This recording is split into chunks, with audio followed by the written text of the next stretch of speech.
हरे कृष्ण कृष्ण कृष्ण हरे हरे, हरे राम राम राम हरे हरे। मुखं करोति वाचालं पंगुं लंघयते गिरिं, यत्कृपातमहं वन्दे श्रीगुरुं दिनतारिणम्। हरे कृष्ण।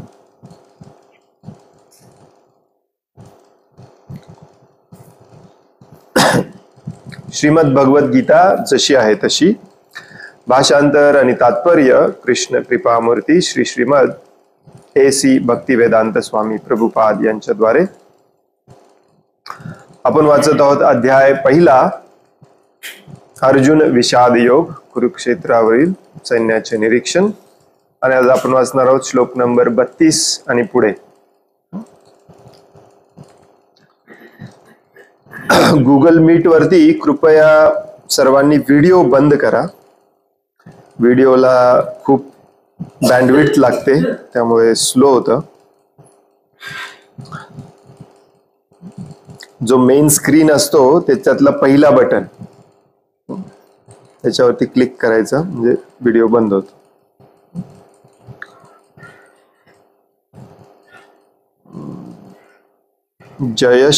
जयसिंग पाटील व्हिडिओ चालू आहे बघा।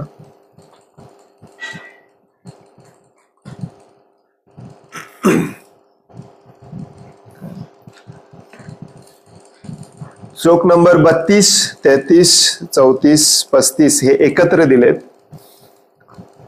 त्यामुळे आपण एकदा त्याचं वाचन करूया।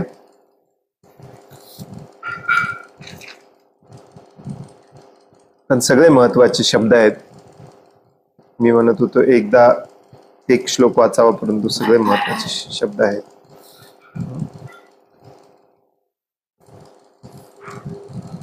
किम नो राज्येन गोविंद, किम भोगैर्जीवितेन वा, येषामर्थे कांक्षितं नो राज्यं भोग सुखानि च।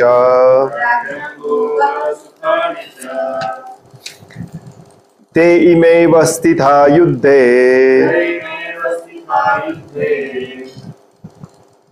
प्राणां त्यक्त्वा धनानि च। आचार्यः पितरः पुत्राः तथैव च पितामहः, मातुलः श्वशुरः पौत्रः, शालः सम्बन्धिनस्तथा। एतान् हन्तुम् इच्छामि नत्नोऽपि मधुसूदन, अपि त्रैलोक्यराज्यस्य हेतोः किं नु महि कृते। निहत्य धार्तराष्ट्रान्नः का प्रीतिः स्याज्जनार्दन।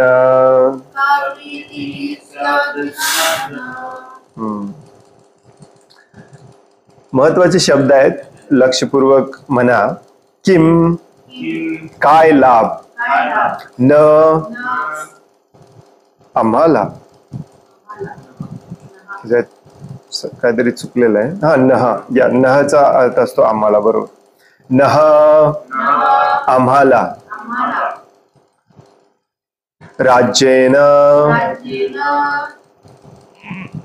राज्यापासून, गोविंद हे कृष्ण, किम काय, भोगय उपभोग घेऊन, जीवितेन जगून, वा तसेच, येषाम ज्यांच्या, अर्थे साठी, कांक्षितम इच्छिलेले, नह आमच्यामुळे, राज्यम राज्य, भोगः ऐहिक किंवा सांसारिक भोग,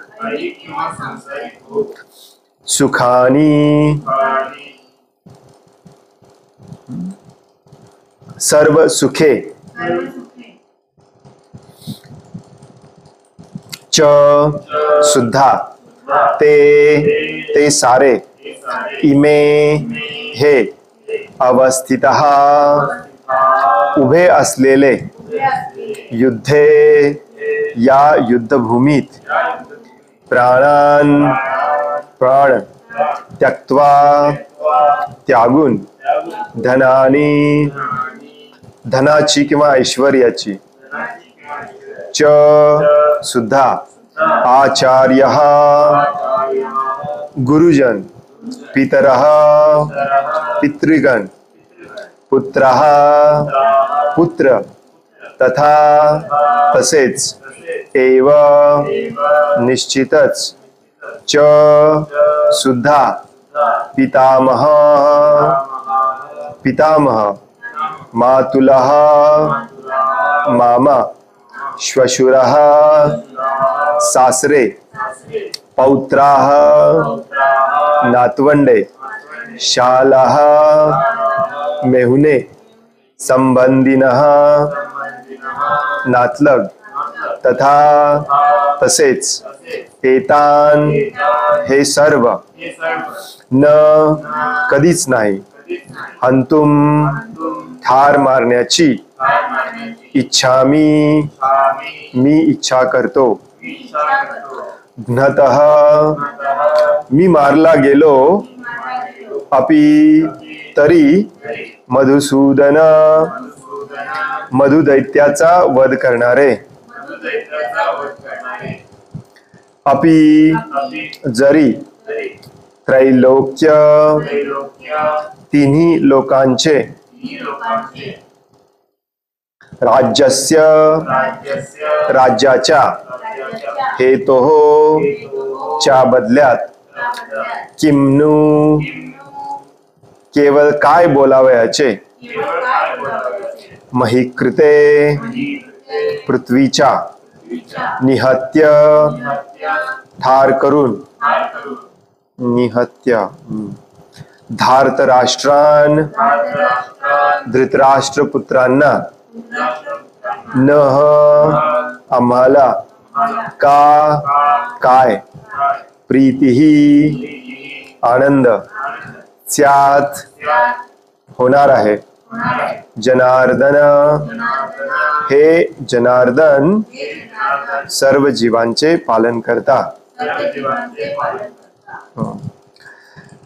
हे सर्वांचं एकत्रित भाषांतर दिलेलं आहे. हे गोविंद, ज्यांच्यासाठी आम्ही राज्याची, सुखाची व जीविताची देखील इच्छा करावी, तेच जर आता या रणांगणावर युद्धाकरिता सज्ज झाले आहेत, तर मग आम्हाला त्या सर्वांचा काय लाभ आहे?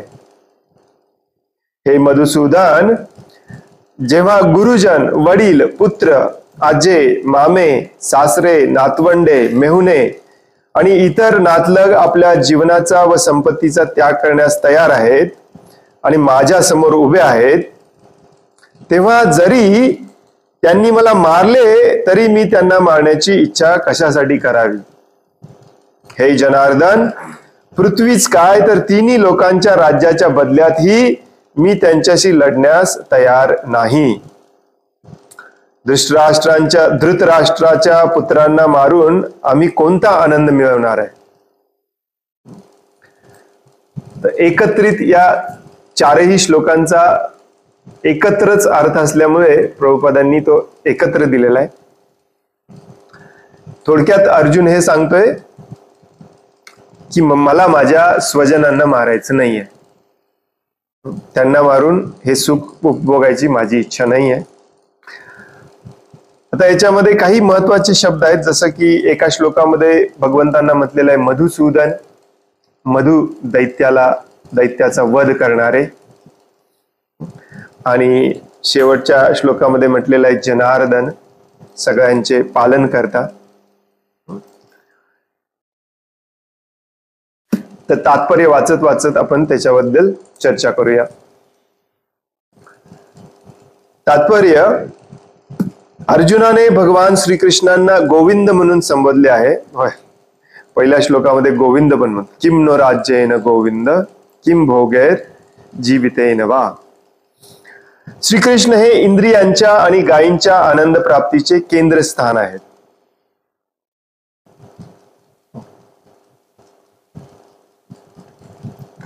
गोविंदचा अर्थ असतो जो गोला आनंद देतो.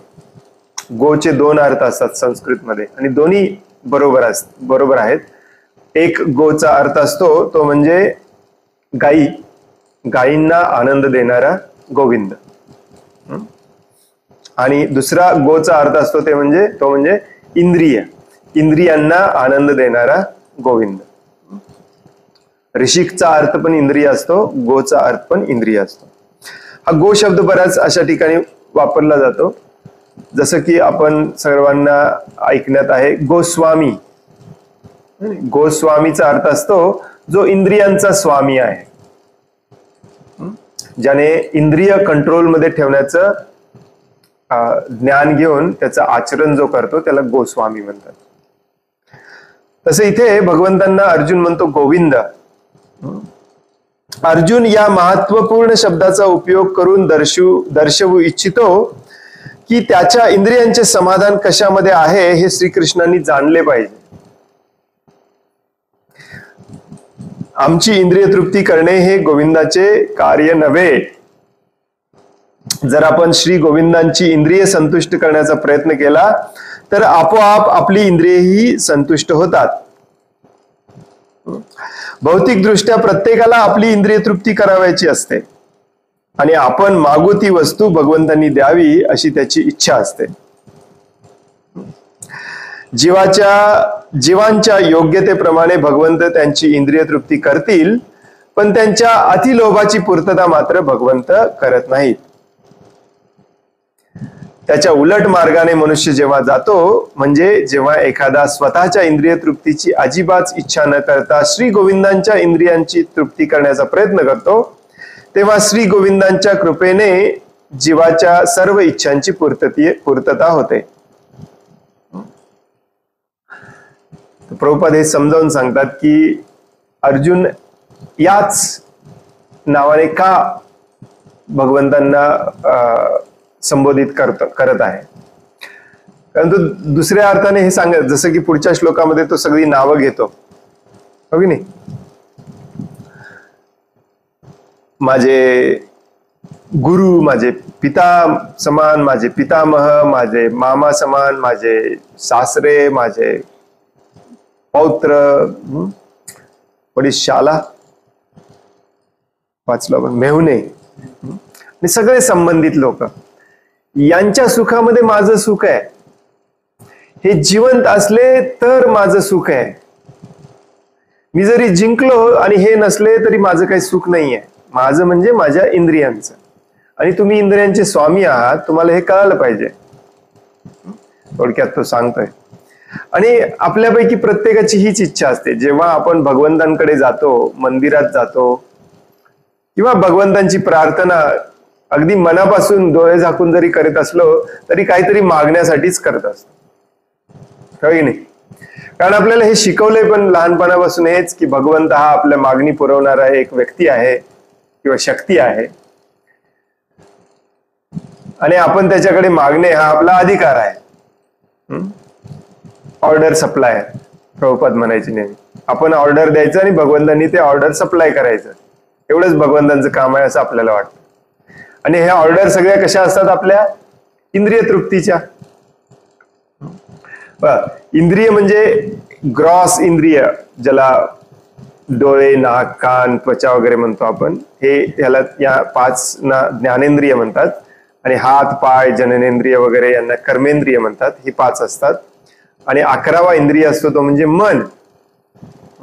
या सगळ्याच्या संतुष्टीसाठी आपण काम करत असतो.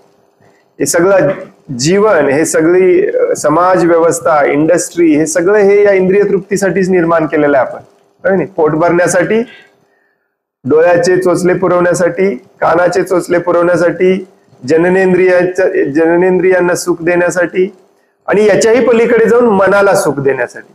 लोकांनी मला चांगलं म्हटलं पाहिजे, माझ्या आवडीच्या गोष्टी माझ्या कंट्रोलमध्ये, माझ्या मालकीमध्ये राहिल्या पाहिजे. मनाचं सुख हे शरीराच्या सुखापेक्षा थोडंसं हाय लेवलला असतं, परंतु ते शरीराच्या लेवललाच असतं. अगदी जन्मल्यापासून जन्मल्यानंतर अगदी 1-2 महिन्यानंतरच आपल्याला लक्षात येतं, भगवंत आठवण करून देतात आपल्याला आतून की इथे तू तुझ्या इंद्रिय तृप्तीसाठी आलेला आहेस. मग आपण रडायला सुरुवात करतो, सगळ्यांनी मला बघितलं पाहिजे, सगळ्यांनी मला ग्रेट म्हटलं पाहिजे, पार्टीमध्ये गेलो, इकडे गेलो. प्रत्येक गोष्ट आपण याच्यासाठीच करत असतो.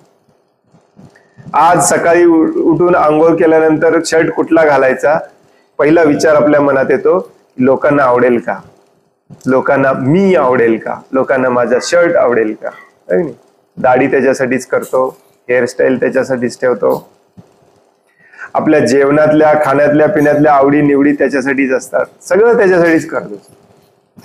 आणि मग हे जेव्हा जोपर्यंत आपण आपल्या हिमतीने कमवत असतो, मिळवत असतो, तोपर्यंत आपल्याला भगवान देव वगैरे काही आठवत नाही. जेव्हा आपल्याला असं वाटतं की आपण आपल्या शक्तीने, आपल्या हिमतीने आपण हे मिळवू शकत नाही, तेव्हा आपल्याला देव आठवतो. मग आपण मंदिरात जायला लागतो. किंवा जेव्हा आपल्या या इंद्रिय तृप्तीमध्ये काहीतरी अडथळे येतात, ज्याला आपण दुःख म्हणतो, जेव्हा जेव्हा दुःख येतं तेव्हा आपल्याला देव आठवतो, भगवान आठवतात, आपण मंदिरात जातो. आणि मॅक्झिमम लोकांना पूर्वीच्या काळात माहिती होतं, परंतु आजकाल मॅक्झिमम लोकांना हे देवी देवता, ब्रह्माजी, शिवजी, इंद्र, चंद्र, वरुण कोण आहेत आणि भगवान श्रीकृष्ण कोण आहेत, यांचं स्थान काय हे देखील माहिती नाही. जो आपल्या एकदम जवळचा आहे, जो आपली इच्छा पुरवतो, जो आपल्या इंद्रिय तृप्तीला जे पाहिजे ते देतो, त्याच्याकडे आपण धाव घेतो. मग तो का दगड का असे ना, गावातला एखाद्या ठिकाणी कोणीतरी ठेवलेला, हो की नाही, त्याचं काही नाव का असे ना, शास्त्रात नाव नसलं तरी चालतंय. आणि आजकाल त्याच्याही पलीकडे आपण देवी देवतांना पण मानायचं बंद केलेलं आहे, कारण आपल्याकडे भरपूर टेक्नॉलॉजी, पैसा भरपूर आलेला आहे. आणि मग आपले देव कोण झालेत आता? ज्यांच्याकडे भरपूर पैसा आहे किंवा ज्यांच्याकडे भरपूर पॉवर आहे, अशी समाजातलेच काही लोक आपले देव झालेत. ते आपले सगळं ऑर्डर सप्लाय करतात, आपल्याला नोकरी देतात, आपल्याला कर्ज देतात, मग तेच आपल्यासाठी देव होतात. मग आपण या देवी देवतांना मंदिरात जायचं पण हळूहळू बंद केलं. परंतु अशा काही घटना घडतात जेव्हा आपल्या लक्षात येतं की हे नाही माझ्या हातात आहे, नाही या आमदार खासदाराच्या हातात आहे, नाही या माझ्या कंपनीच्या मालकाच्या हातात आहे, शेवटी देवाकडे गेलंच पाहिजे. मग परत आपण देवाकडे जातोच, परंतु कशासाठी? परत मागायलाच. आणि आता हे मी डिटेलमध्ये एवढ्यासाठी सांगतोय कारण आपल्यापैकी प्रत्येकाला हीच इच्छा असते, अगदी भक्तीत आल्यानंतर देखील आपली हीच इच्छा असते. निस्वार्थपणे भगवंतांवर प्रेम करायला आपण अजून शिकलेलो नाहीये. आणि हे सगळं निर्माण कशातून झालेलं असतं? आपल्या भौतिक आसक्तीतून निर्माण झालं असतं. जसं इथे अर्जुन आता स्पष्टपणे सांगतोय की माझ्या समोर माझे जवळचे सगळे आहेत, मी यांना कसं मारू? तो विसरून गेला आणि भगवंतांना तो म्हणतो की तुम्ही माझी ही इच्छा पूर्ण करा, मी यांना कसं मारू? मला परवानगी द्या, मला युद्ध करायचं नाही आहे, मी लढण्यास तयार नाही, म्हणतो तो सरळ सरळ. म्हणून इथे भगवंतांचं नाव घेतलेलं आहे गोविंद. हे व्हेरी इम्पॉर्टंट अशा काही गोष्टी असतात ज्या आपले गुरु किंवा आपले आचार्य समजावून सांगू शकतात. म्हणून आचार्यांप्रती कृतज्ञता असणे, जिथून आपल्याला हे ज्ञान येतं ते अगदी कृतज्ञतेने, विनम्रतेने ग्रहण करणे खूप महत्वाचं असतं. प्रभुपाद नसते तर आपल्याला कोणी समजावून सांगितलं असतं की इथे गोविंद हा शब्द का वापरलाय, मधुसूदन हा पण शब्द वापरलाय याच श्लोकांमध्ये, त्याचं पण महत्व आहे. ऍक्च्युली मधुसूदन शब्द का वापरलाय, जनार्दन शब्द का वापरलाय, प्रभुपाद आपल्यावरती विशेष कृपा करून हे सगळं समजावून सांगतात. नसेल तर हे शास्त्र समजणे खूप अवघड असतं ऍक्च्युली. कारण हे सगळे जे शास्त्र असतात, भगवद्गीता, श्रीमद भागवतम, वेद हे सगळे श्रील व्यासदेवांनी आपल्या समाधी अवस्थेमध्ये लिहिलेले आहेत. हे ऍक्च्युली संस्कृतमध्ये लिहिलेलं नाहीये, याला समाधी भाषा म्हटलं जातं. आणि ते समजावून घ्यायला देखील आपल्याला समाधी अवस्थेमध्ये जावं लागतं. बऱ्याचदा हे सगळं आपण आपल्या भौतिक दृष्टिकोनातूनच समजावून घ्यायचा प्रयत्न करत असतो. आपले कान आणि आपली बुद्धी जिथे आपण ज्ञान ग्रहण करतो याच्यामध्ये आपण एक फिल्टर बसवलेला असतो की माझ्या फायद्याचं असेल तर मी घेणार, नसेल तर टाकून देणार. आणि मग त्याच्या पुढची अवस्था असते की ठीक आहे, माझ्या फायद्याचं जरी नसेल तरी मी समजावून घेतो, परंतु मी जसं वाचतो तसंच समजावून घेणार. परंतु त्याच्याही पुढची अवस्था असते ती म्हणजे की या लेखकांनी कुठल्या भावनेमध्ये लिहिलेला आहे, तो भावार्थ काय आहे ते जाणून घ्यायचं असेल तर त्याला गुरुकडूनच समजावून घ्यावं लागतं. ते आपण स्वतः वाचून चालत. श्रील प्रभुपाद नेहमी एक उदाहरण देतात. मी बऱ्याचदा हे उदाहरण देतो, काही लोकांसाठी रिपीट होईल, की भागवतामध्ये एक श्लोक आहे तिथे असं म्हटलेलं आहे की गंगा स्थिते, म्हणजे गंगेच्या किनाऱ्यावरचे. आता नुसतंच संस्कृतचं ज्ञान असेल तर आपण त्याचा अर्थ घेतो की गंगेच्या किनाऱ्यावरचे. ऍक्च्युली ते किनारा लिहिलं नाही, गंगेवरचे असं लिहिलेलं आहे. ज्याला संस्कृतचं पण ज्ञान नाही तो काय म्हणणार, गंगेवरचे म्हणजे गंगेच्या वर कोण आहे का. ज्याला थोडंफार संस्कृतचं ज्ञान आहे तो विचार करू शकतो की हा, गंगेवरचे म्हणजे गंगेच्या किनाऱ्यावरती असलेले. परंतु ऍक्च्युली त्या श्लोकामध्ये असा त्याचा अर्थ आहे की सगळे अशा प्रकारचे जे गंगेच्या किनाऱ्यावरती राहतात ते सगळे गंगा एवढेच शुद्ध मनाचे. आता हे समजायला मात्र पूर्ण त्याचा भावार्थ आशय समजून घ्यावा लागतो.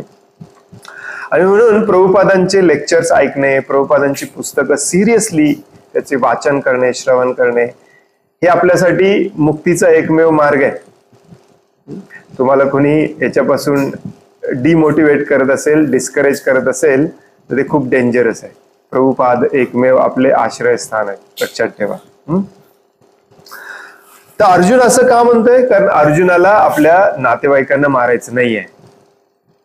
आणि याच संदर्भात तो दुसरं नाम वापरतो भगवंतांचं, ते म्हणजे मधुसूदन. तो काय वाचूया आपण, बहुतेक प्रभुपादांनी दिलं असेल इथे. दिलेलं नसलं तरी प्रभुपाद आपल्या प्रवचनामध्ये सांगतात. पुढे काय सांगतात प्रभुपाद,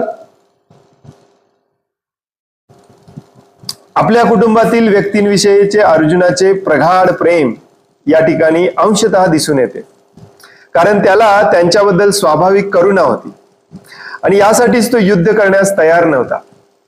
प्रत्येकाला स्वतःचे ऐश्वर्य आपल्या मित्रांना आणि नातेवाईकांना दाखवायची इच्छा असते, परंतु अर्जुनाला भीती वाटते की त्याचे सर्व नातलग आणि मित्र रणांगणावर मारले जातील आणि विजयानंतर प्राप्त होणाऱ्या वैभवामध्ये तो कोणाला सहभागी करू शकणार नाही. भौतिक जीवनाबद्दलचे हे एक नमुनेदार उदाहरण आहे. आध्यात्मिक किंवा दिव्य जीवन हे अगदी भिन्न असते. आता हेच आपल्याला समजावून घ्यायचं आहे की ही देखील इंद्रिय तृप्ती आहे. जेव्हा इंद्रिय तृप्ती म्हणजे असं नसतं की मला गुलाबजामुनच पाहिजे किंवा आईस्क्रीम पाहिजे, हीच इंद्रिय तृप्ती आहे. सुंदर स्त्री बरोबर लग्न करायचं आहे, बलाढ्य श्रीमंत माणसाबरोबर लग्न करायचं आहे, ही पण इंद्रिय तृप्तीचीच इच्छा असते. पॅरिस, लंडन, ऑस्ट्रेलिया फिरून यायचं आहे, ही पण इंद्रिय तृप्तीचीच इच्छा असते. हे विनाकारणाचं फिरणे हे पण इंद्रिय तृप्तीच असते.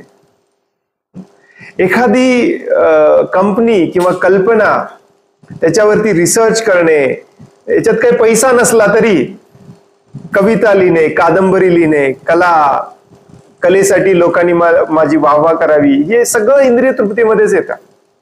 इंद्रिय तृप्ती म्हणजे काय, मला चांगलं वाटेल असं सगळ्यांनी म्हटलं पाहिजे, सगळ्यांनी माझ्याकडे बघितलं पाहिजे. मग त्याच्यासाठी मी माझं खाणं पिणं, कपडे लत्ता, शारीरिक जीवन, लाईफस्टाईल सगळं त्याच्यामध्ये इंद्रिय तृप्तीमध्ये येतं. त्यामुळे माझ्या मुलांनी इंजिनिअरिंगला ऍडमिशन घेतली पाहिजे, मग मी जगाला सांगू शकेन माझा मुलगा वकील आहे, माझा मुलगा इंजिनियर आहे, माझा मुलगा अमेरिकेत आहे. हे सगळं इंद्रिय तृप्तीमध्ये येतं. आणि म्हणून हे सगळं आपल्या अवतीभोवती फिरत असतं. पहिली गोष्ट असते ती म्हणजे स्त्री आणि पुरुषांमधलं आकर्षण, मग त्याच्यातून आपलं लग्न होतं.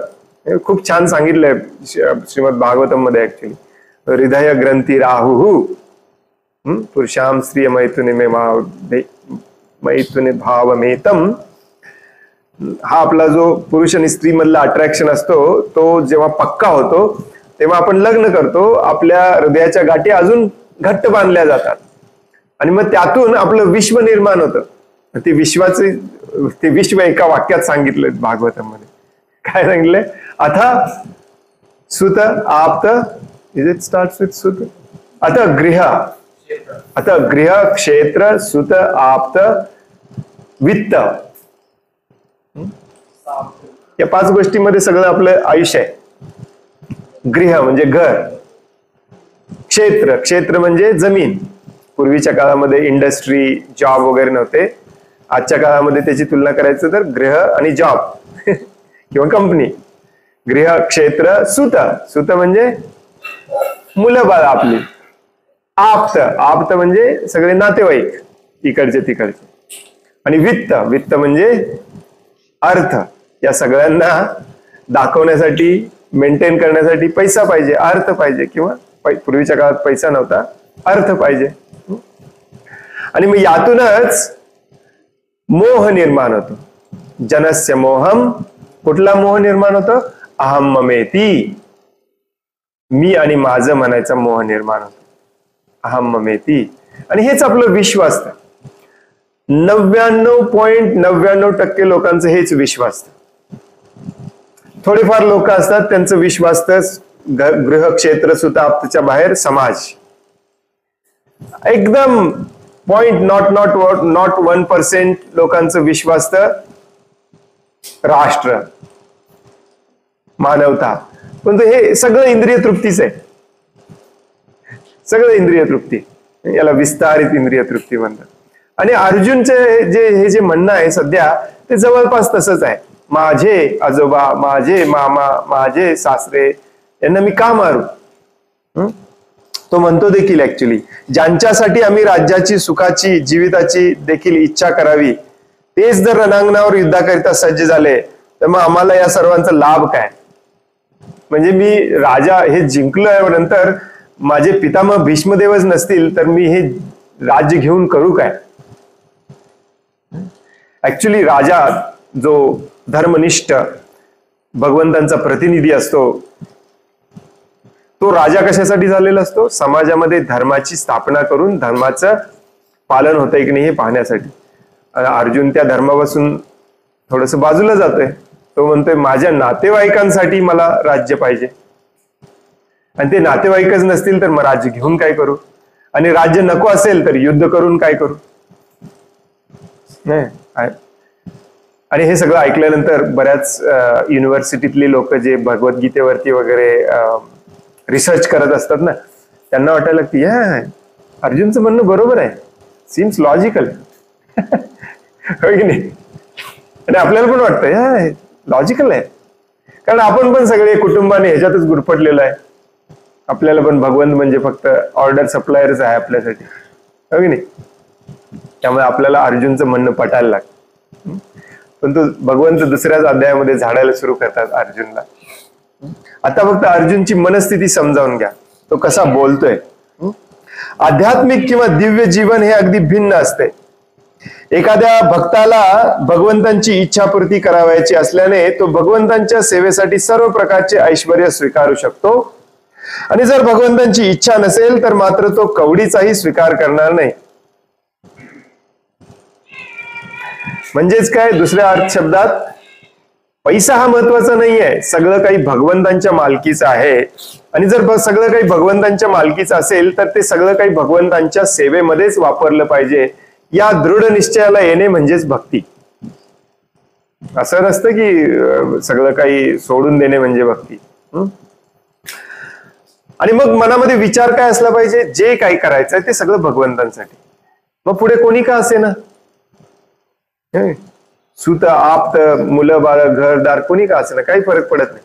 आणि अशी बरीच उदाहरणं आपण शास्त्रामध्ये पाहतो की नाही. अर्जुनाला त्याच्या नातलगांना मारावायचे नव्हते आणि खरोखरच जर त्यांना मारणे आवश्यक असेल तर श्रीकृष्णांनी स्वतः त्यांना मारावे अशी त्याची इच्छा होती. या क्षणी अर्जुनाला माहित नव्हते की रणांगणावर येण्यापूर्वीच श्रीकृष्णांनी त्यांना मारले होते आणि त्याला फक्त श्रीकृष्णांच्या हातातले एक साधन बनायचे होते. पुढे भगवंत सांगतात देखील अर्जुनाला, तू काही काळजी करू नको, हे सगळे मेलेले आहेत, तू एक निमित्त मात्र आहेस.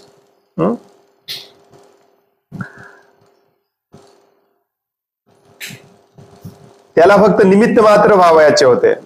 या वस्तुस्थितीचा उलगडा पुढील अध्यायामध्ये करण्यात आला आहे.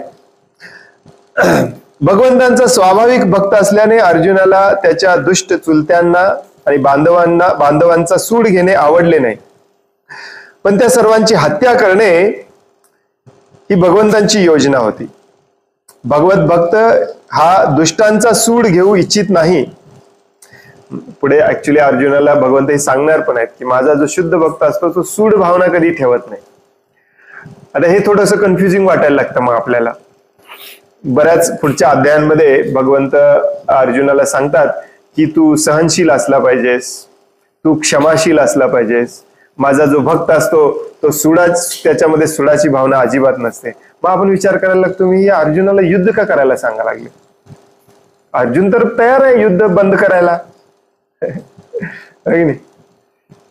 सुडाची भावना म्हणजे माझ्या इंद्रिय तृप्तीच्या आडवं कुणी येत असेल तर त्याला मी सोडणार नाही, ही सुडाची भावना असली नसली पाहिजे. तसं परवा आपण चर्चा करत होतो. परंतु भगवंतांच्या कामासाठी जे काही करायचं आहे त्याच्यामध्ये सूड बीड असला काही भानगडच नसते. कारण त्याच्यात कर्मच नसतं, कर्माचं फळच नसतं. हे आपण वाचणार आहोत 3ऱ्या अध्यायामध्ये, कर्म विकर्म अकर्म वगैरे सकाम कर्म.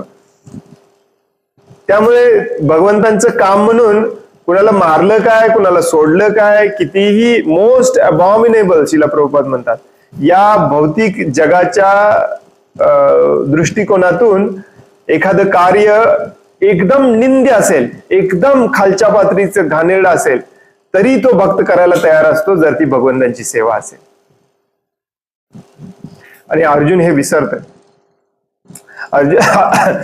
ऍक्च्युली भगवंतांनी त्याला फक्त, भगवंत सगळं करू शकतात. ऍक्च्युली भगवंतांना काय, ही ब्रह्मांड निर्माण करतात.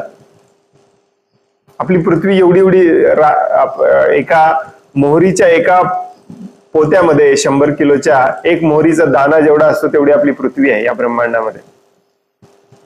हे अख्खं ब्रह्मांड भगवंत निर्माण करतात, अख्खं ब्रह्मांड एका क्षणात नष्ट करतात. त्यांच्यासाठी 18 मिलियन लोकांना मारणे काही कठीण आहे का? अनगिनित झिरो मोजता येणार नाहीत आपल्याला, एवढ्या जीवांना ते एकाच वेळी मारतात आणि पुन्हा तयार करतात. परंतु या पृथ्वी तलावरती भगवंत हे सुपर पॉवरफुल आहेत. त्यांना हे असलं काही करायचं नसतं.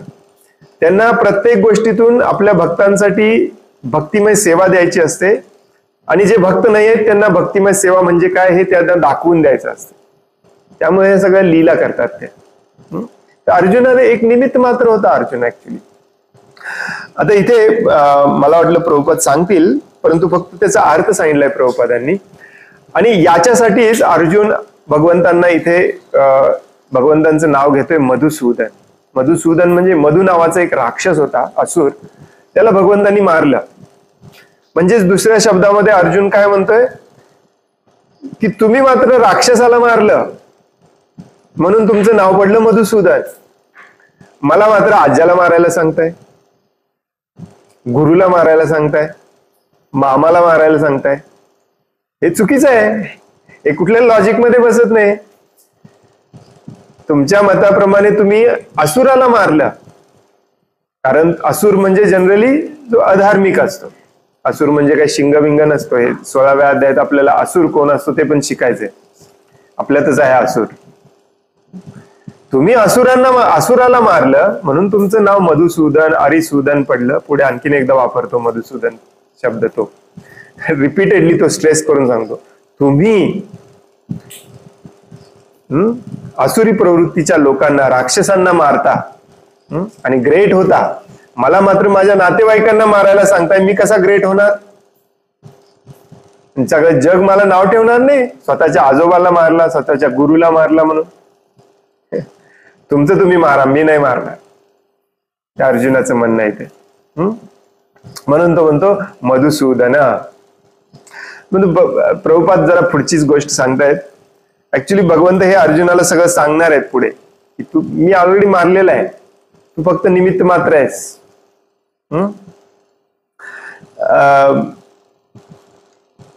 भगवंताचं हे म्हणणं असतं की तू तू तू युद्ध करणार आहेस की नाही ते सांग, मी दुसऱ्या कोणाला तरी घेऊन करून घेतो, पण तू इथून हे लोक काही घरी जाणार नाही आहेत, हे ठरलेलं आहे.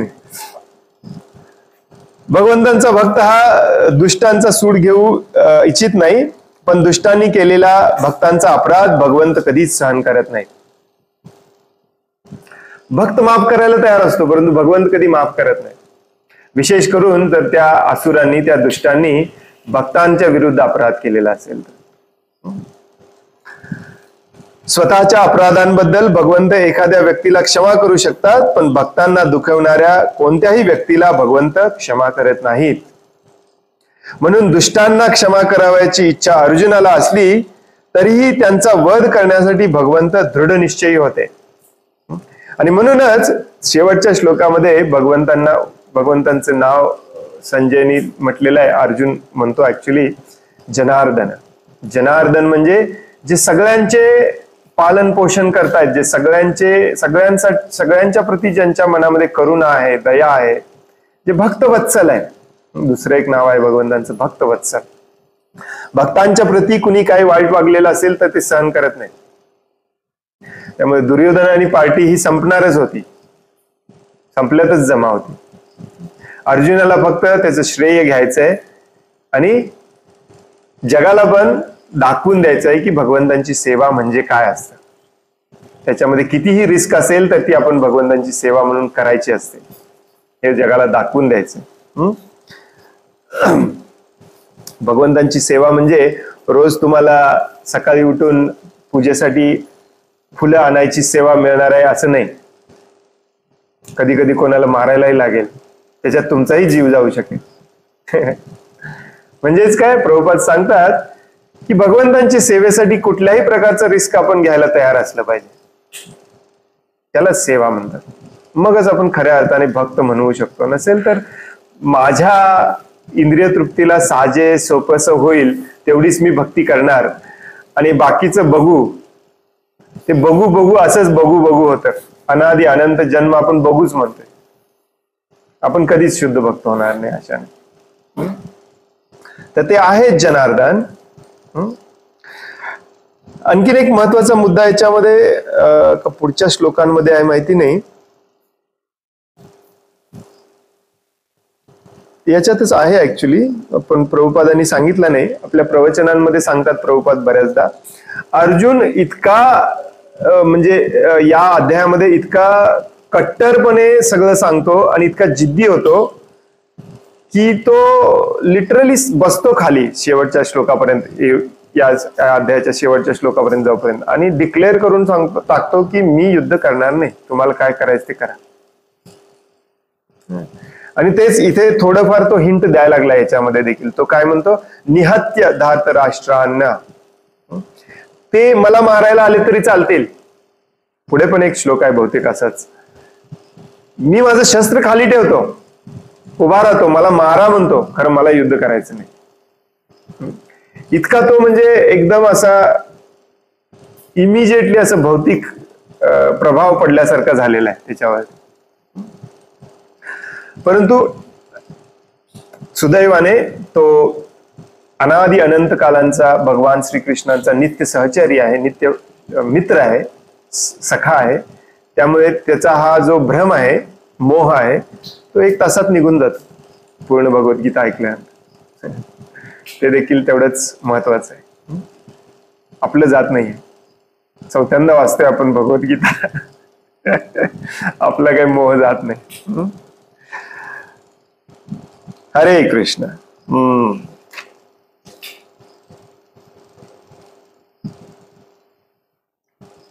पण जरा थोडस उशिरा सुरू केलं, परंतु पुढचा श्लोक महत्वाचा आहे. त्यामुळे उद्याच वाचूया. काही महत्वाचे पॉइंट्स आहेत पुढच्या श्लोकामध्ये. तर आज आपण इथेच थांबूया.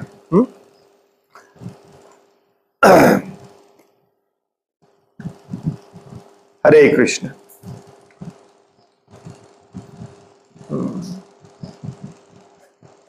कोणाला काही प्रश्न आहे, काही सांगायचं आहे? हरे कृष्ण प्रभूजी, आपल्या चरणी प्रणाम. भक्तांच्या चरणी प्रणाम. हरे कृष्ण.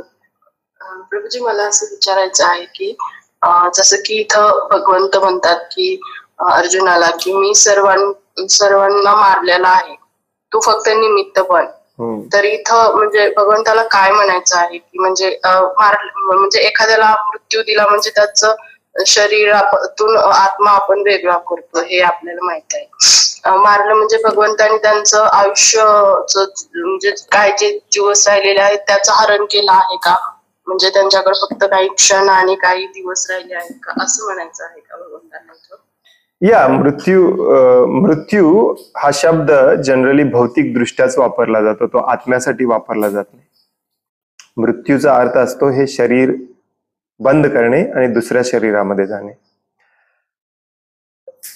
काही क्षण किंवा काही शरीरच नाही तर त्या शरीराशी संबंधित जे काही आहे ते सगळं हिरावून घेतात भगवंत, सगळं संपवतात. पुढे 10व्या अध्यायामध्ये सांगतात देखील, मृत्यू सर्व हरश्चाहम, सगळं काही काढून घेणारा मृत्यू मीच आहे. हा मृत्यू हा शब्द कोणत्या उद्देशाने म्हटलेला आहे? भौतिक उद्देशाने. कारण आत्म्याला कोणीच मारू शकत नाही. आत्म्याला नाही कोणी मारू शकतं, नाही कोणी संपवू शकतं, नाही आत्म्याचं अस्तित्व. भगवंत स्वतः सांगतात की कुणीच आत्म्याचं अस्तित्व थांबवू शकत नाही, तो फक्त शरीर बदलत असतो. मग आता तुझ्या समोर जे नावाने उभे आहेत, दुर्योधन, पितामह, गुरु, मामा, सासरे, हे सगळं संपणार आहे.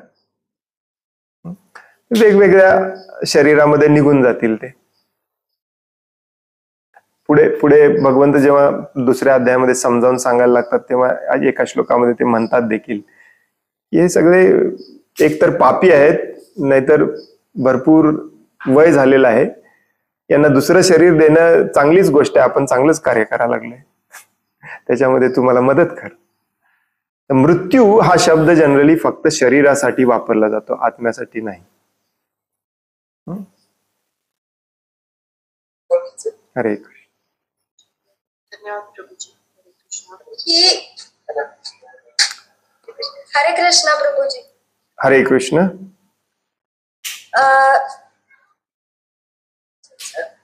ही सृष्टी भगवंताने निर्माण केली, याचं पालन पोषण पण भगवंत करतात आणि याला नष्ट पण भगवंत करतात. मग सृष्टी का निर्माण केली?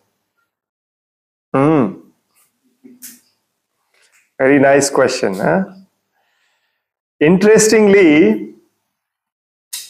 तुम्ही कधी श्रीमद भागवतम हा ग्रंथ किंवा त्याचं नाव ऐकलं असेल, तुमच्यापैकी काही जण श्रीमद भागवतम वाचत असतील. श्रीमद भागवतमच्या पहिल्या 3 स्कंधामध्ये मला वाटतं आपण 2-2.5 वर्ष झालं वाचतोय. आता 3 वर्ष झालं आम्ही वाचतोय.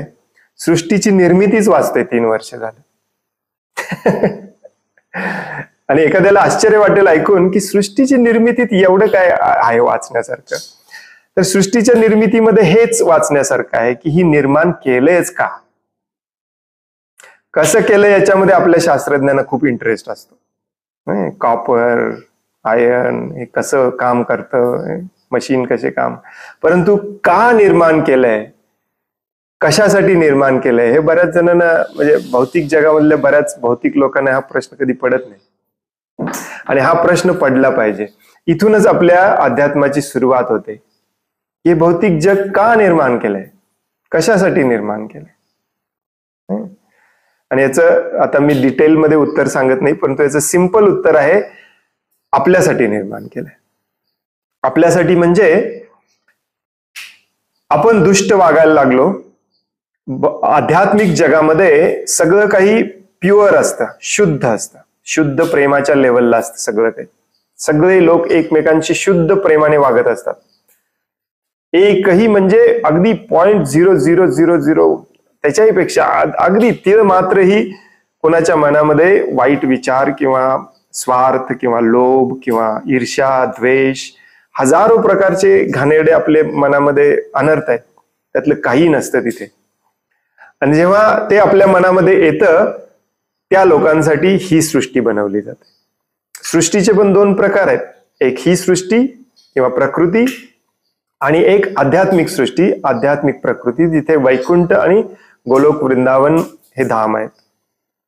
आणि ती या सृष्टीच्या 3 पटीने मोठी आहे आणि तिथे सगळं काही शुद्ध असतं. आणि जेव्हा जेव्हा तिथे काही अशुद्ध घटना घडतात, जसं आपल्या समाजामध्ये कोणी वाईट वागायला लागला, चोरी फसवेगिरी वगैरे करायला लागला, तर आपण काय करतो, सरकार काय करतं, त्याला जेलमध्ये टाकतं, त्याच्यासाठी सेपरेट जागा बनवलेली आहे. तसं जे वाईट जीव असतात, जे वाईट वागतात, त्यांच्या मनामध्ये स्वार्थ, लोभ, प्रेम नसतो, शुद्ध प्रेम नसतं, त्यांच्यासाठी ही भौतिक सृष्टी बनवलेली आहे. आणि ही भौतिक सृष्टी पण खूप मोठी आहे. पृथ्वी एवढेच नाही, पृथ्वीच्या करोडो पटीने मोठे ग्रह आहेत आणि असे अनगिनित ग्रह मिळून एक ब्रह्मांड निर्माण होतो. आणि असे अनगिनित ब्रह्मांड आहेत या सृष्टीमध्ये. इथे आपल्याला सोडलं जातं कशासाठी? 2 कामासाठी. तुमची ही जी स्वार्थी इच्छा आहे ती पूर्ण करून घ्यायचा प्रयत्न करा. जसं आई वडिलांची मुलं भांडतात की नाही, माझ्या मनाप्रमाणेच मला वागायचं आहे. मग वडील म्हणतात ठीक आहे, तू बाहेर जा आणि तुझ्या मनाप्रमाणे वागायचा प्रयत्न कर. ज्या दिवशी तुझ्या लक्षात येईल की तुला आई वडिलांची परत गरज आहे, त्या दिवशी परत ये. तसे आपण आपल्या आई वडिलांपासून वेगळे होऊन इथे आलेलो आहे. आणि ही सृष्टी आपल्यावरती दया, कृपा करण्यासाठी भगवंतांनी बनवलेली आहे. नसेल तर ऍक्च्युली जो चुकीचं वागतो त्याच्यासाठी तुरुंग, जेल निर्माण करायची काही गरज नाही, त्याला तिथल्या तिथं फिनिश करून टाकता येते. परंतु तुरुंग, जेल का निर्माण केलं जातं? त्याच्यासाठी, त्याला आणखीन एक चान्स देण्यासाठी. तसं आपल्याला हे चान्स देण्यासाठी ही सृष्टी, पृथ्वी निर्माण केलेली आहे, ही प्रकृती निर्माण केलेली आहे. आणि हिचे 2 कामं असतात. म्हणून जसं जेलची 2 कामं असतात, तसे हिचे पण 2 कामं असतात. नंबर 1 आपल्याला शिक्षा देणे, म्हणूनच इथे आपल्याला दुःख भोगावं लागतं प्रत्येक गोष्टीमध्ये.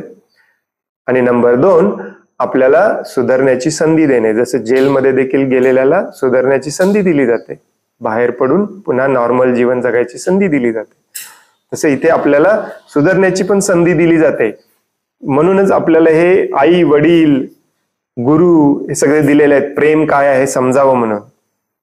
आणि गुरु येऊन आपल्याला समजावून सांगतात, भगवद्गीता आपल्याला समजावून सांगितली जाते, जेणेकरून आपण इथून बाहेर पडू. आणि जोपर्यंत आपण पूर्णपणे असं शुद्ध होत नाही, तोपर्यंत आपल्याला या तुरुंगातून बाहेर काढलं जात नाही.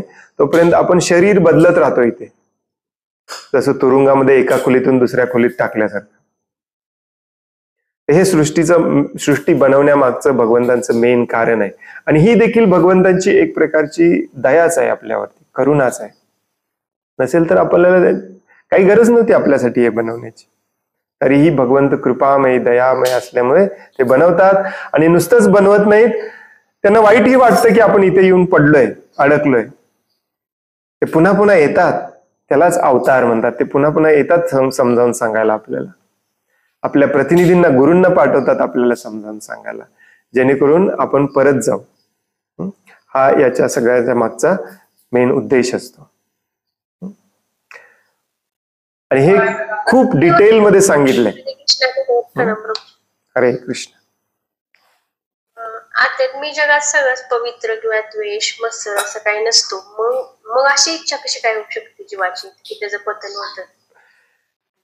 कारण भगवंतांना आपल्याकडून प्रेम पाहिजे असतं, जबरदस्तीने सेवा नको असते. आणि प्रेम तिथेच असतं जिथे स्वातंत्र्य दिलं जातं.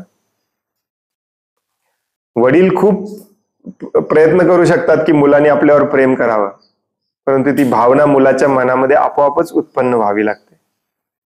म्हणून आपल्या सर्व जीवांना हे छोटंसं स्वातंत्र्य दिलेलं आहे. आणि त्या स्वातंत्र्याचा दुरुपयोग करून आपल्याला वाटतं की मग आपलं सुख दुसरं कशात तरी आहे, हे विचार आपल्या मनामध्ये यायला लागतात. ऍक्च्युली भगवंतांच्या कंट्रोलमध्ये सगळं काही आहे.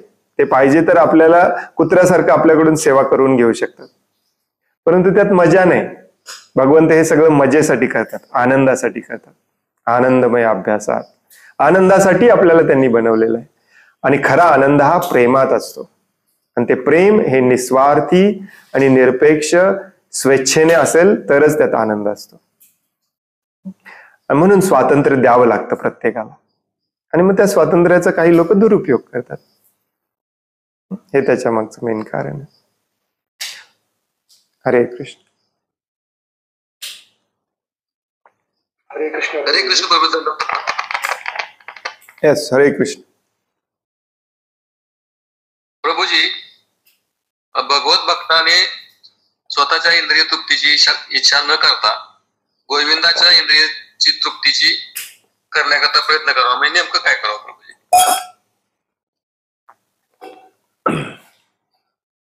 अगेन पुन्हा प्रेम लक्षात ठेवायचं.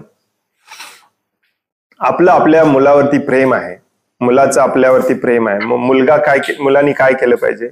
मुलाचं जर वडिलांवरती प्रेम असेल तर मुलांनी काय केलं पाहिजे?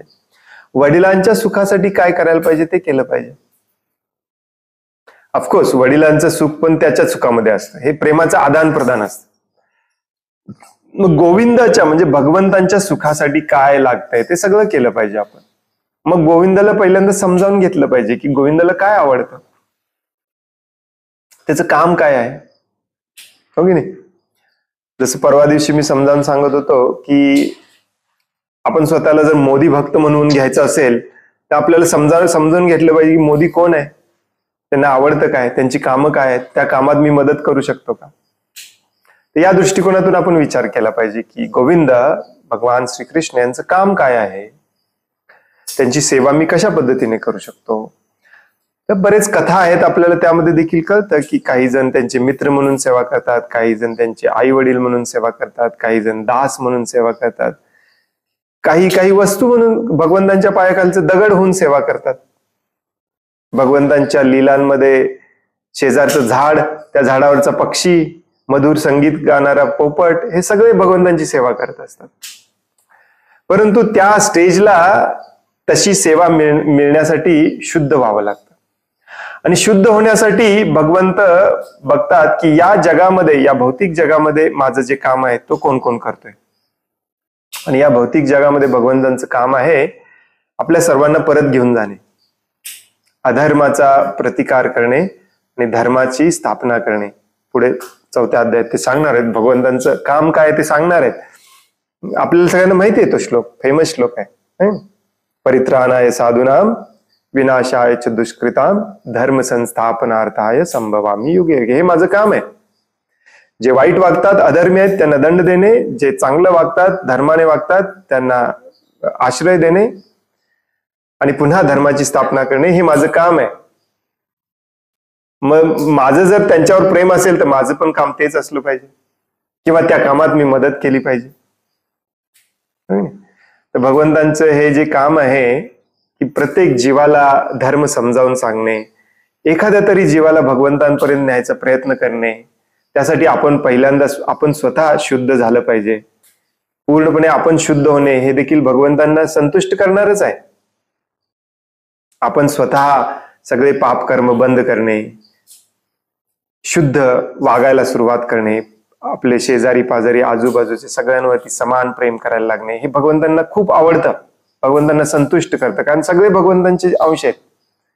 आणि मग त्याच्याही पुढे जाऊन दुसऱ्या जीवाला भगवंतांपर्यंत न्यायचा प्रयत्न करणे. जेव्हा आपल्याला वाटतं की आपण जाऊ शकतो, दुसऱ्यांना पण जाण्यासाठी हे ज्ञान देणे, या ज्ञानाचा प्रचार करणे, या ज्ञानाचा प्रचार करणाऱ्यांना मदत करणे. हजारो काम आहेत, हजारो काम आहेत भगवंतांच्या सेवेमध्ये. त्यातलं आपण कसं निवडायचं, आपल्या अंगामध्ये जे गुण आहेत, आपण जे परफेक्टली करू शकतो ते करायचं. कोणाला काय जमतं, कोणाला काय जमतं. आता हे बऱ्याचदा आपण इतके अनादि अनंत जन्म इंद्रिय तृप्तीच्या मागे लागलेलं आहे की आपल्याला हे लवकर कळत नाही.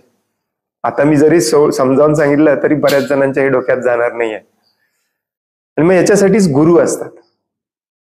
जेव्हा आपल्याला कळतं की आपलं पूर्णपणे काहीतरी चुकतंय, परंतु एक्झॅक्टली काय करायचं माहिती नाही, आपण गुरुकडे जायचं आणि म्हणायचं मला भगवंतांच्या सेवेमध्ये लावा. मग ते आपल्याला भगवंतांच्या सेवेमध्ये लावतात.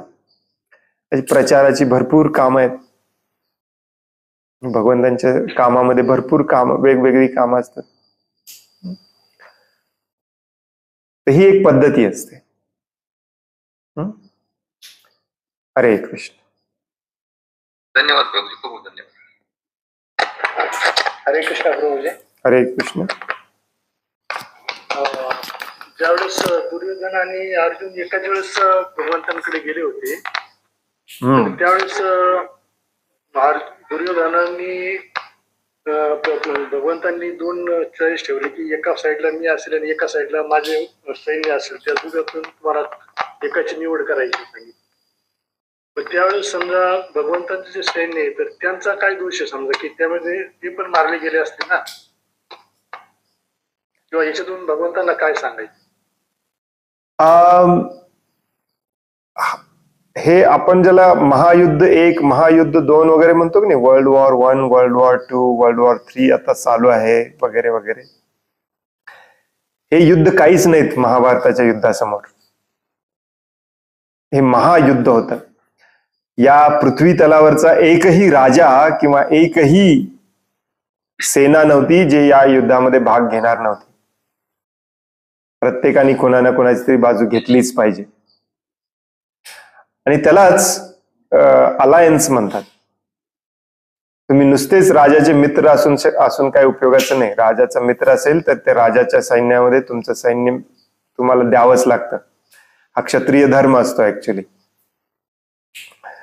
फक्त प्रॉब्लेम असा होता की आता दोन्ही बाजूचा सलोखा होता. आणि आणखीन एक महत्वाचा प्रॉब्लेम असा होता की भगवंत जर युद्धात भाग घेतले असते मग त्यांना हरवणार कोण? मग त्यांनी हे पण ठरवलेलं की आपण युद्धामध्ये भाग घ्यायचा नाही, परंतु आपलं जे सैन्य आहे, आपलं जे सैन्यबळ आहे ते युद्धामध्ये भाग घेईल, कारण सगळ्यांनी भाग घेतलंच पाहिजे. म्हणून त्यांनी तसा चॉईस दिला ऍक्च्युली. हे पार्ट अँड पार्सल असतं ऍक्च्युली. असं काही नसतं की तुम्ही सैन्यात गेला म्हणजे तुम्ही सैनिकांनी विचार करायचा नसतो की आपला राजा या बाजूने लढतोय की त्या बाजूने लढतोय. राजाच्या आज्ञेचं पालन करणे हे त्याचं कर्तव्य असतं. भगवंतांची काय प्लॅनिंग होतं? भगवंतांचं प्लॅनिंग होतं की होलसेलमध्ये सगळ्यांना एकाच वेळी मारून टाकायचं. जे काही पापकर्मी आहेत सगळ्यांना एकाच वेळी होलसेलमध्ये फिनिश करून टाकायचं. जे पापी आहेत आणि ज्यांचं इथं संपलेलं आहे, ज्यांना भगवत धामात किंवा वैकुंठात किंवा ज्यांना मोक्ष प्राप्त करायचं आहे, सगळ्यांना एकत्र आणलं भगवंतांनी आणि एकाच वेळी मारून टाकतात. हे असं बऱ्याचदा घडतं. जेव्हा प्लेन क्रॅश वगैरे होतं की नाही, 250 माणसं एकाच वेळी मरतात. आता कोणी विचार करेल की आता त्यातल्या एका पॅसेंजरनी काय पाप केलेलं, दुसऱ्या पॅसेंजरनी पाप काय केलेलं, तर ते कुठल्या जन्मात केलेलं त्यांनाच माहिती. परंतु हे चुकत नसतं भगवंतांचं गणित कधी ऍक्च्युली. ते होलसेलमध्ये मारायचं, ते होलसेलमध्ये मारायचं काम करतात. भूकंप वगैरे येतात ना, 5-5 हजार लोक एका वेळी मरतात. आजही होतात अशा घटना. आपल्याला लक्षात येत नाही की निष्पाप लोक, टीव्हीवरती न्यूज येते होय नाही, काठमांडूमध्ये भूकंप झाला काल रात्री आणि 5,000 निष्पाप लोकांचा बळी गेला. हे निष्पाप नसतात. काही ना काहीतरी या जन्मात नाही, 50 जन्मापूर्वी 100 जन्मापूर्वी काहीतरी केलेलं असतं, ते यावेळी आलेलं असतं. भगवंत हे बऱ्याच वेळेला असं होलसेलमध्ये मारण्याचं काम करतात ऍक्च्युली. ह्यालाच कसलं कर्मफळ म्हणतात?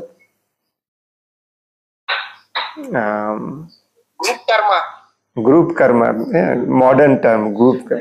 त्याला शब्द पण आहे ऍक्च्युली संस्कृत मध्ये, मला आता आठवत नाही.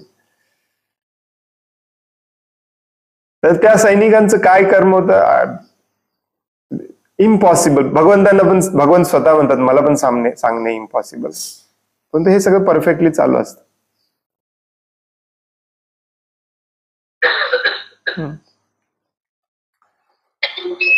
अरे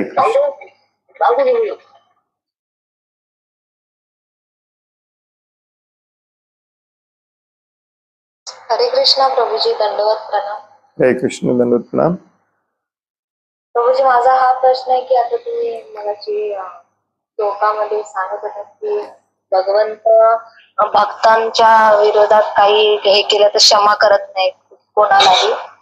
तर आत्ताचे जे भक्त आहेत म्हणजे माझ्या जे नजरेमध्ये आहेत तर ते असे काही चुका करतात, काही म्हणजे सामान्य जे चुका करत नाही त्याच्यापेक्षा पण वरचढ चुका करतात. तर त्यांना म्हणजे असं म्हणजे नाही हे चुकीचं किंवा मागून कोणी बोलतात ना हे भक्त असून पण असे हे करतायत वागतायत म्हणजे बोलतात ना निंदा करणे. मग हे त्यांना पण भगवंत शिक्षा देतात का? कोणाला? निंदा करणाऱ्यांना की ते खरोखर ते करणार? निंदा करणाऱ्यांना मेन म्हणजे भक्तच असा वागत असेल तर ते मागून करतात ना बाबा भक्त असून पण हा असं करतो असं. निंदा करणारा पण भगवंत भक्तांना पण काय असेल त्याच्यात. तुमच्या प्रश्नामध्ये एक प्रॉब्लेम आहे, तो म्हणजे जे निंदा करणारे म्हणतात की भक्त असून पण असं करतो. ऍक्च्युली तसं वागणारा भक्तच नसतो. पहिली गोष्ट म्हणजे तो भक्तच नसतो. फॉर एक्झाम्पल मर्डर करणे किंवा रेप करणे, आय डोंट थिंक त्याला आपण भक्त म्हणू शकतो. भले तो भक्तासारखे कपडे घातले असतील, तिलक लावला असेल, कंठीमाळ घातली असेल, पण जर तो रेप करत असेल, विशेष करून लहान मुलांचा रेप करत असेल, तर तो भक्त कसा? आणि त्याच्याबद्दल बोलण्याने आपल्याला काय फरक पडणार? ते आहे. प्रभुपाद जसं सांगतात, ते चोर आहे त्याला चोर म्हणण्यामध्ये काही गुन्हा नसतो ऍक्च्युली. हा, त्याला भगवंत का शिक्षा करत नाहीये ते भगवंतांवरती सोपवून द्या तुम्ही. कधी कधी भगवंत तुम्हाला संधी देतील त्याला शिक्षा द्यायला. संधी असेल तर तुम्ही शिक्षा द्या, नसेल तुमच्या हातात नसेल तर ते भगवंतांवरती सोपवून द्या. पुढच्या जन्मात, त्याच्या पुढच्या जन्मात शिक्षा देतील भगवंत. ते कधी चुकत नाही, कोणी सुटत नाही याच्यात. हा, आता काही लोकांना ही घाणेरडी सवय असते की नुसतीच निंदा करत बसायचं, कायमचं पॉझिटिव्ह काहीच करायचं. जरी ते बरोबर असलं की हे असे वागतात, ते असे वागतात, सगळे बरोबर जरी असलं तरी तुम्ही सारखं सारखं बोलून तुम्हाला मिळणार काय? ही घाणेरडी सवय लागते मग आपल्याला. त्यातून आपण आनंद घ्यायला लागतो, and that is very bad. हे खूप चुकीचं असतं. हा, तुम्हाला ते पटत नाही आहे ना, तुम्हाला ते खुपतंय ना, मग काहीतरी करा त्याच्याबद्दल, हो की नाही? त्यांना शिक्षा देणे वगैरे तुम्हाला जमत नसेल तर तुम्ही पॉझिटिव्हली तुम्हाला असं वाटतंय ना की हे सगळं चुकीचे भक्ती करतात, तुम्ही चांगली भक्ती करा, तुम्ही चांगल्या भक्तीचा प्रचार करा, तुम्ही चांगले भक्त निर्माण करा. आता बऱ्याचदा शिल प्रभुपादांनी सांगितलंय शेती आणि शेतीवर आधारित काम करा. कोणी करायला तयार नाही, परंतु किती दिवस आपण म्हणत बसणार आहे कोणीच करत नाही, कोणीच करत नाही, सगळे लीडर लोक करतच नाहीत, संन्यासी लोक करतच नाहीत, गुरु लोक करतच नाहीत. तुम्ही करा ना मग. कोण थांबवलंय तुम्हाला करण्यापासून? त्यामुळे कंटिन्युअसली, याला इंग्लिशमध्ये शब्द वापरला जातो बिकरिंग, आय डोंट नो मराठीत काय याला शब्द आहे, किरकिर करणे. हे पण चांगलं नसतं. काय होतं, थोड्या दिवसांनी आपल्याला आनंद यायला लागतो ते बोलण्यामुळे, आणि मग त्या आनंदासाठी फक्त आपण बोलत असतो, आपला काही उद्देश नसतो दुसरा. हळूहळू त्यातलं सिरियसनेसपणा पण जातो, आपण जोकिंगली बोलायला लागतो. भले त्यांनी लहान मुलाचा रेप केलेला असेल तरी आपण जोकिंगलीच बोलायला लागतो. तर हे चुकीचं असतं ऍक्च्युली. जरी त्यांचा गुन्हा हा निंद्य असला, निंदनीय असला, तरी आपण त्याच्याबद्दल विनाकारण सारखं सारखं सारखं सारखं चगळत बसणे आणि त्यातला काही रस मिळतो का बघत बसणे, हे चुकीचं असतं. हे नाही करायचं. त्याला भगवंत शिक्षा देतात, आणि याच जन्मात देतात. ती म्हणजे भक्ती तुम्हाला कधी मिळतच नाही, कारण तुमचा आनंदच त्याच्यामध्ये आहे, भगवंतांच्या सेवेत राहिलाच नाहीये. त्याला भक्ती कळतच नाही. मग त्यामुळे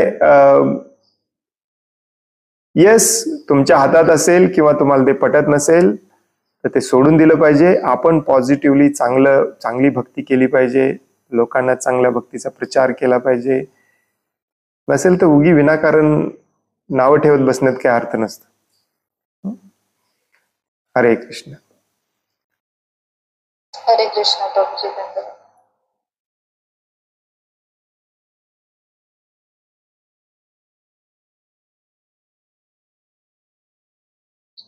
हरे कृष्ण प्रभूजी. दंडवत प्रणाम. हरे कृष्ण. दंडवत प्रणाम. प्रभूजी हे इन जनरल क्वेश्चन विचारते मी. म्हणजे मला म्हणायचं आहे की आम्ही आता स्त्रियांसाठी आपल्याला सांगितलं गेलं की पंचांग प्रणाम आणि जे पुरुष असतात त्यांनी दंडवत प्रणाम करतात. तर पण आपण समजा जर एखाद्या पुरुषाशी किंवा प्रभूजींची आपण हे करत असू तर आपण दंडवत प्रणाम म्हणावा की नुसतं प्रणाम म्हणायचं असतं? Interesting question. मला पण हा प्रश्न बऱ्याचदा पडला ऍक्च्युली, कारण काही काही ठिकाणी ते म्हणताना पण पंचांग प्रणाम म्हणतात, पण प्रभुपादांच्या काळात किंवा बाकी कुठल्या, मी US मध्ये बरेच वर्ष होतो, मी कधीच ऐकलं नाही. म्हणताना सगळे दंडवत प्रणामच म्हणतात. आय डोंट नो त्याच्या मागचं कारण मला माहिती नाही. मे बी मनाने पूर्णपणे आपण दंडवत प्रणामच केला पाहिजे जरी शरीराने करत नसलो तरी. त्यामुळे म्हणताना मी कधीच ऐकलेलं नाही आहे कोणी प्रणाम किंवा पंचांग प्रणाम म्हणताना सगळे दंडवत प्रणामच म्हणतात. ऍक्च्युली हा दंडवत प्रणाम जो शब्द आहे तो नंतर न आला, कारण प्रभुपादांचं सगळं इंग्लिशमध्ये होतं तुम्हाला माहिती आहे, आणि मीही बरेच वर्ष इंग्लिशमध्येच सगळं केल्यामुळे मला हे दंडवत प्रणाम मला पण इंडियामध्ये आल्यावरती कळाला पहिल्यांदा. इंग्लिशमध्ये दंडवत प्रणामला इंग्लिशमध्ये सगळं फोडून लिहितात सगळे, लिहिताना म्हणताना प्लीज ऍक्सेप्ट माय हंबल ओबेसेन्सेस एवढंच म्हणतात, आणि ते सगळ्यांसाठी लागू आहे. याचा शब्दशः अर्थ होतो कृपया माझा विनम्र प्रणाम स्वीकार करा. तर हे इंडियामध्ये थोडस आल्यानंतर मला दंडवत प्रणाम सवय लागली. पण तरी पण मला वाटतं एकाच दुसऱ्या ठिकाणी मी ऐकलं, पण कुठे असं सिरियसली बदललेलं कधी मी बघितलेलं नाही. ऍक्च्युली इकडे मी बँगलोरमध्ये जिथे आहे आमचं इथे सेंटर आहे ना, तर तिथे बरेच जण, मी आधी दंडवत प्रणामच म्हणायचे, पण नंतर मला असं कळलं की स्त्रिया या फक्त म्हणजे पंचांग प्रणाम करतो, तर आपण पंचांग प्रणाम किंवा नुसतं प्रणाम म्हणावं. तर मग इथे सगळेजण माताजी लोक प्रणामच म्हणतात, म्हणून मग मी म्हटलं नक्की कन्फ्युजन होतं, म्हटलं विचारलं. थँक्यू प्रभूजी. हरे कृष्ण. माझं वैयक्तिक मत विचाराल तर दंडवत प्रणाम म्हणायला काही हरकत नाही. ती एक भावना असते, मनामध्ये भाव तो असला पाहिजे. हो नक्कीच. हरे कृष्ण.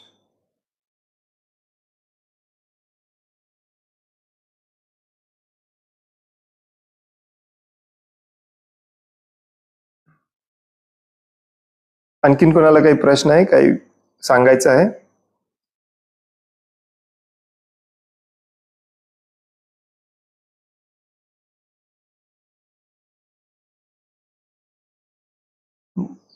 खूप खूप धन्यवाद. वांछा कल्पतरोभयश्च कृपा सिंधुभ्य एव च पतितानां पावनेभ्यो वैष्णवेभ्यो नमो नमः. अनंत कोटि वैष्णव वृंद की जय. वैष्णव ठाकुर शिल प्रभुपाद की जय. भगवत गीता जशी आहे तशी की जय. हरे कृष्ण. हरे कृष्ण.